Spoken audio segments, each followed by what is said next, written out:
In August of 2021, the official name for a CRNA changed by the association from nurse anesthetist to now nurse anesthesiologist.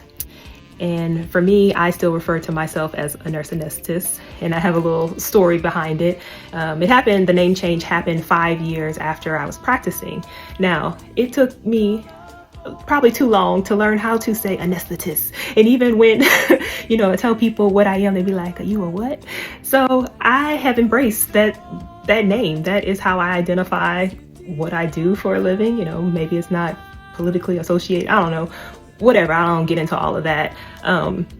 But I'm a nurse anesthetist. I love saying anesthetist. And I'll always, you'll learn people as they have experience in years, they might cling on to certain practices or things like, oh, I like to use this drug and I used to, this is superior to everything. I don't care what all the new stuff is. For me, my thing I'm holding on to is I'm a nurse anesthetist. And I have my dear friend who transitioned a few months after I became a nurse anesthetist and I moved to Miami, and I was close to her, and we would go out and she'd be so proud. She was like, this is my friend Ashley, she's a nurse anesthesiologist. And I was like, well, Allison, I am not an anesthesiologist.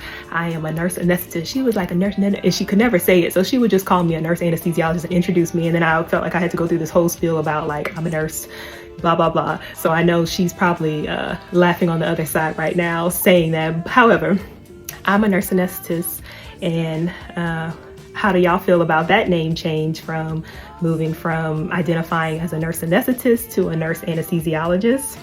I know it causes a lot of friction, but for me, I embrace the name nurse anesthetist.